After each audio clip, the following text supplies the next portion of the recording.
크게 하락으로 이어질 조짐들이 전혀 안 보여요. 거래량이 4,800건까지 왔습니다. 경기도도 지금 오르고 있습니다. 앞으로 은평구나 이런 데를 또 뒤따라 올 수 있는 데가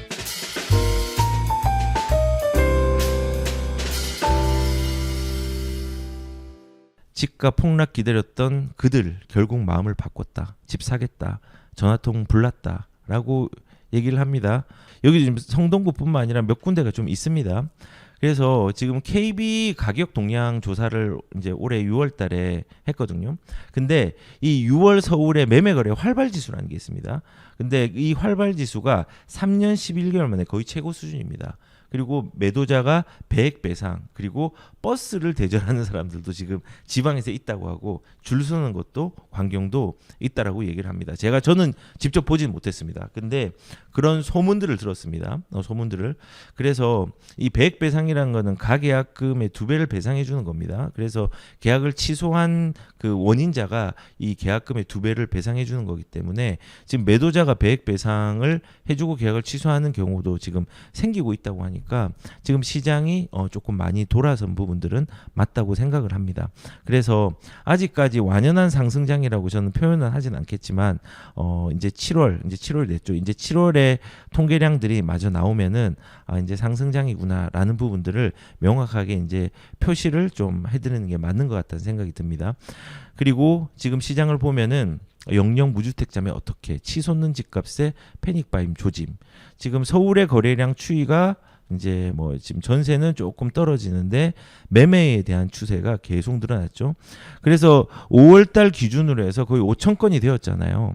거래량이 5천 건이 되었는데 지금 현재 6월 거래량, 지금 7월 30일 날 거래량이 마무리가 지어지는 이 6월 달의 거래량이 지금 얼마까지 왔느냐? 4,800건 가까이 왔습니다. 그러면 저는 개인적으로는 아직까지 20일 정도가 남았죠. 20 며칠이 남았는데 그 기간 동안에 무난하게 6,000건은 넘고요.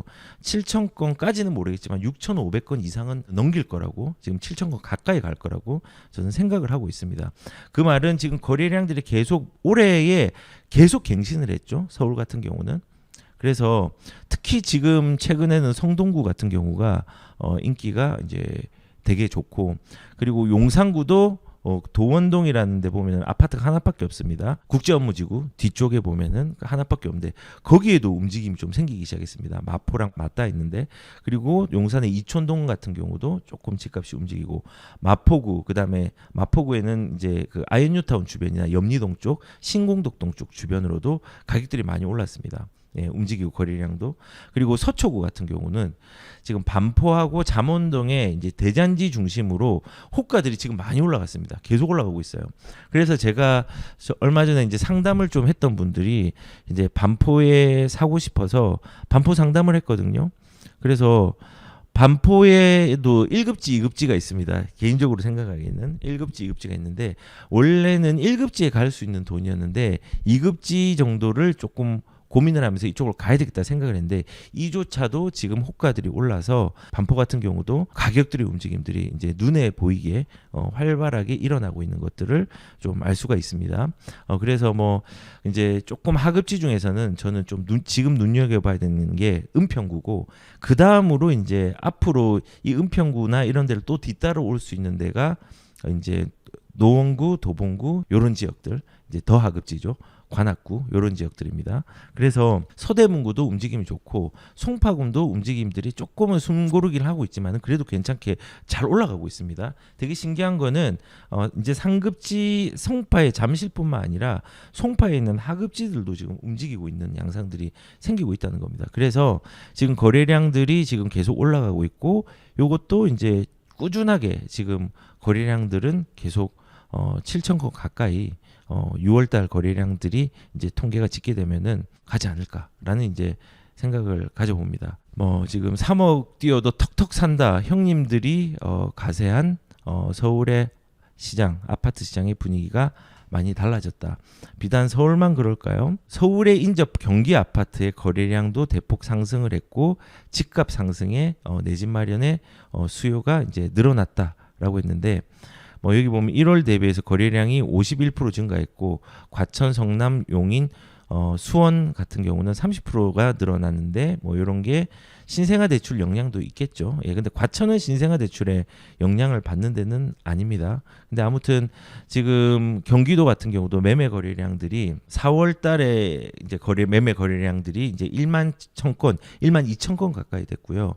전월 대비해서 1,556건들이 좀 늘어났습니다. 예, 늘어났고 그리고 지금도 통계가 되는 게 속도가 저번 달 5월 달하고도 또 비슷합니다. 그 중에서도 이제 과천, 성남, 용인 뭐 과천 같은 경우는 원래는 6월 기준으로 과천도 한 95건 정도가 이제 됐는데 1월에는 32건이었습니다.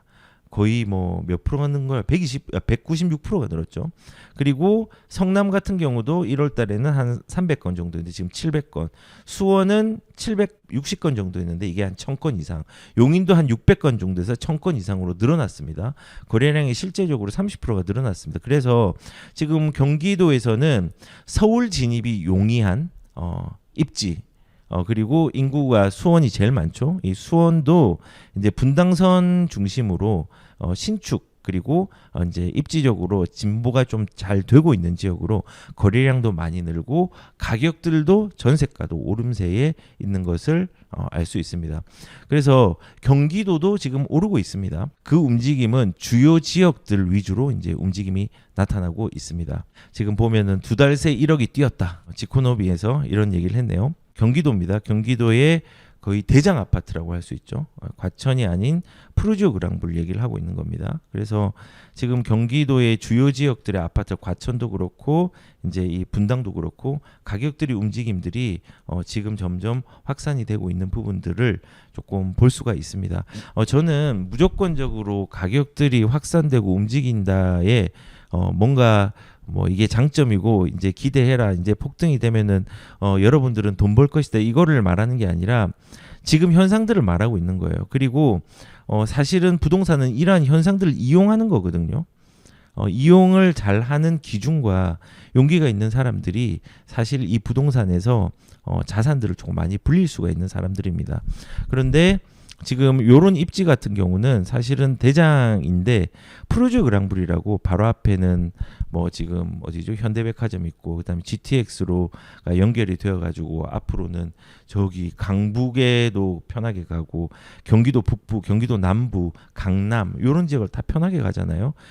기존적으로도 인프라가 되게 좋은데 지금 이렇게 경기도에도 이제 대장 아파트들도 가격들이 좀 움직이고 있는데 이 아파트 같은 경우는 이제 신고가를 눈앞에 두고 있어서 제가 한번 뽑아봤습니다. 푸르지오 그랑블 전통적으로 대장 아파트입니다. 중대형 평수만 여기에 있고요. 소형 평수는 없는데 여기가 그러니까 139 평방미터 짜리 전용이 지난 3월 달에 한 37억 정도의 거래가 됐습니다. 그런데 이번에 38억 5천에 거래가 됐거든요. 이번에 5월 달에. 그리고 이 5월 달에 거래된 이 38억 5천이 정고점이 39억 1천만 원입니다. 2022년도 1월 달에. 그러니까는 이제 정고점까지 한 6천만 원 남은 거예요. 이 원래 대장인데 앞으로 대장이 될 아파트지만은 이런 대장 아파트고 선호되는 경기도의 좋은 아파트들은요. 이렇게 신고가를 목전에 둔 아파트도 있다라는 겁니다. 그리고 제가 이 얘기를 계속적으로 드리는 이유가 우리는 지금 이 상황에서 막 내려가는 거를 희망으로 바라보는 것이 아니라 객관적인 사실을 인정하고 시장에 좀 참여하게 바라는 마음이 좀 있습니다. 지금 가격이 올라가니까는 어떤 사람들은 이거 올라가다가 이제 멈추겠지. 지금 그게 멈출 수도 있겠지만요. 상황상 지금 가격들이 막 크게 하락으로 이어질 조짐들이 전혀 안 보여요. 그런데 사람들의 희망은 내려가는 것들을 계속 바라보는 거잖아요. 그리고 그런데 그거보다는 객관적인 상황들을 사실로 좀 인정하고 지금 집이 없는 사람들은 시장의 참여자로 열심히 지금 어디에 들어가야 될지를 고민을 한번 해봐야 됩니다. 그리고 또 반대급부적으로 뛰는 시기가 있으면 떨어지는 시기도 분명히 있습니다. 그래서 이 떨어지는 시기는 있지만은 그 시기가 계속 반복이 되면서 그 하단의 가격들 있죠. 부동산 집값의 하단의 가격들이 우하향하는 게 아닙니다. 계속 우상향하는 겁니다. 지금 여러 가지 이제 상황상 과도기에 있으니까 우리가 희망하는 대로 시장을 바라보는 게 아니라 시장을 사실적이고 객관적인 방향으로 인정을 하고 시장에 참여해가지고 지금이라도 자산에 대한 부분들을 우리가 잘 짚고 넘어가야 되는 시기라고 생각을 합니다. 그러면은 여기서 그럼 우리가 어떻게 자산을 좀 바라봐야 되냐 고민을 해봐야 되는 부분들이 조금 있습니다. 지금 시장이 변하잖아요. 변하면은 우리가 포인트를 몇 개를 잡아야 됩니다. 첫 번째는 빠르게 지금 시세를 적응하는 습관을 길러야 됩니다. 과거의 시세에 매여 있을수록 지금은 손해로 다가올 수 있습니다. 왜냐하면 과거의 시세를 아는 사람들은요, 지금 더 접근하기, 예를 들어서 내가 전세로 있다가 우리 전세 산 집이 처음에는 9억이었는데 이게 집값이 9억짜리가 11억, 12억이 된 거예요. 근데 이게 전고점에 한 30%가 빠진 상황이에요. 예를 들어서. 그러면 이때는 어떻게 되냐. 9억이 들어오길 기다리는 게 아니라 이 11억, 12억에 적응을 해가지고 그 가격에 집을 살지 안 살지에 대한 고민들을 결정을 하는 게 더 중요하다고 생각합니다.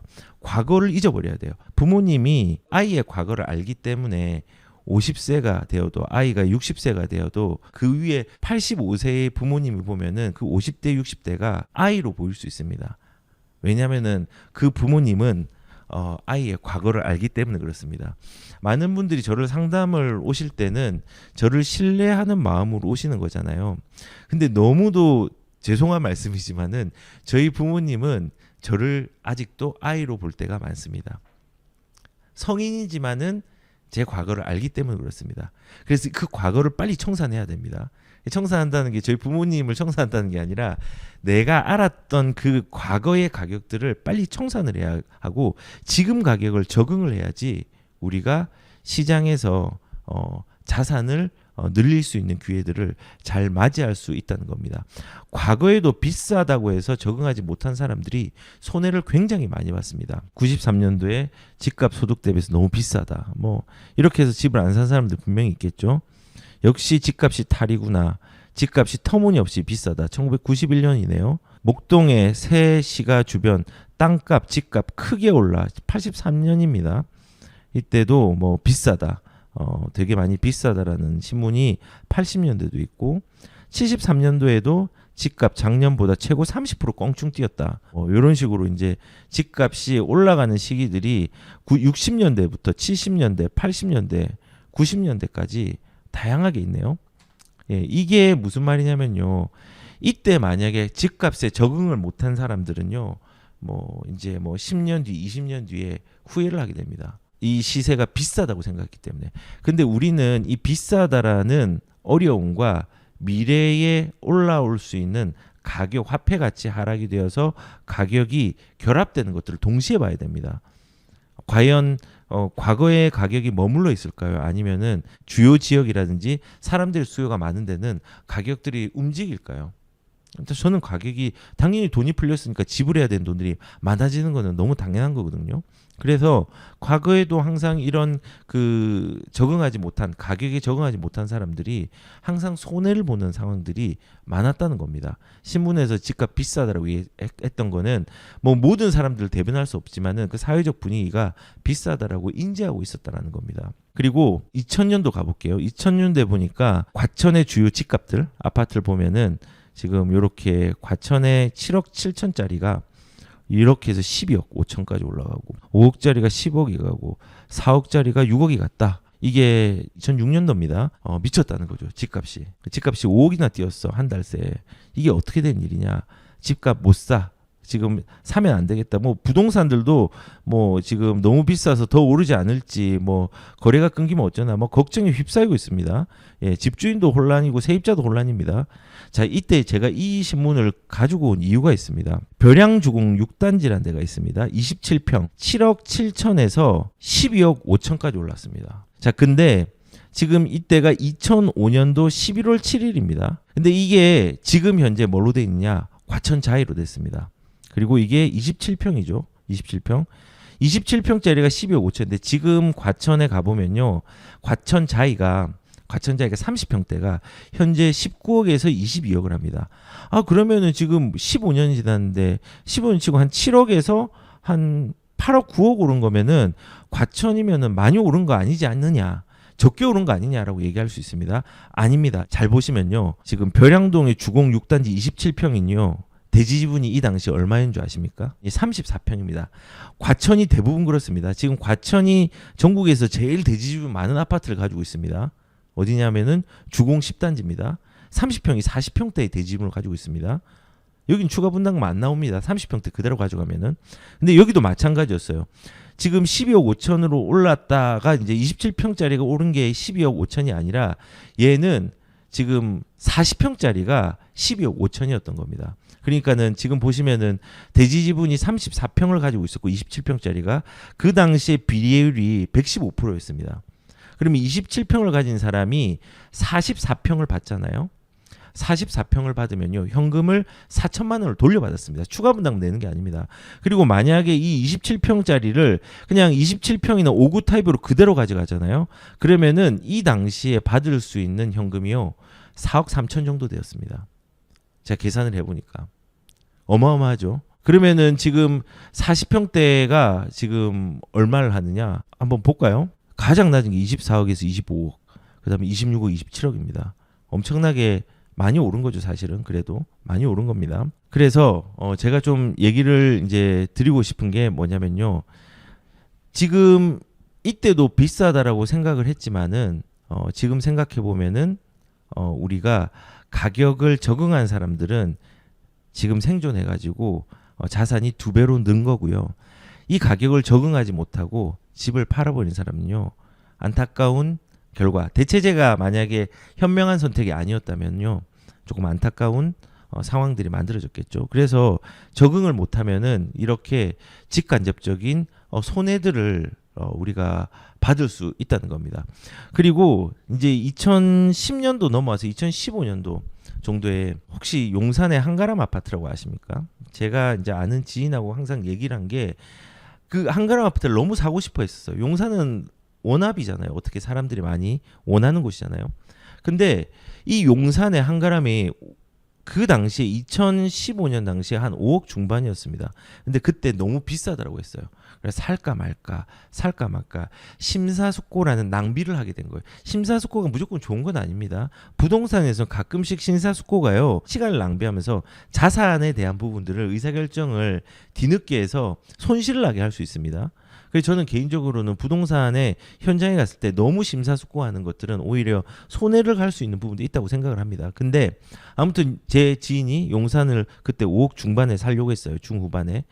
너무 비싸다는 거예요. 살까 말까 고민하다가 시간과 의사결정을 낭비해 버렸습니다.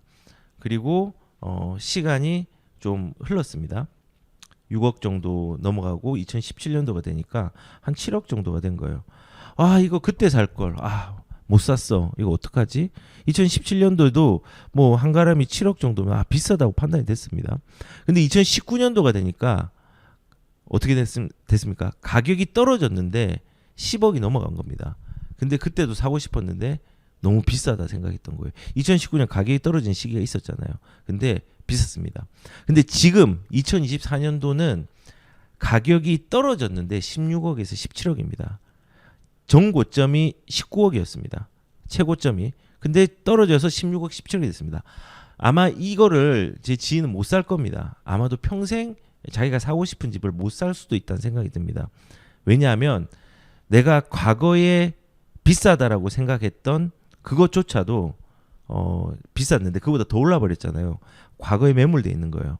내가 현재의 가격을 우리가 인정을 해야 되는데 과거의 가격에 매몰돼 있는 거예요. 그러면서 의사결정을 못합니다. 그래서 저는 지금 시점에서 가장 중요한 건요, 가격들이 조금 올라갔다라고 이제 생각되는 집들을 사도 되거든요. 근데 이거를 이전에 석 달 전에 있는 집을 보고 이거 지금 사면은 석 달 전에 샀으면 너무 아쉬운데 라면서 못 사다가 심사숙고하다가 이 의사결정으로 시간의 어떤 낭비들, 심사숙고가 낭비가 될 수 있고 자산의 낭비를 만들 수가 있다는 생각을 저는 많이 합니다. 그래서 지금은 과거를 잊어버리십시오. 석 달 전, 넉 달 전의 가격들을 잊어버리시고 필요한 지역들을 살펴보는 마인드가 저는 되게 중요하다고 생각합니다.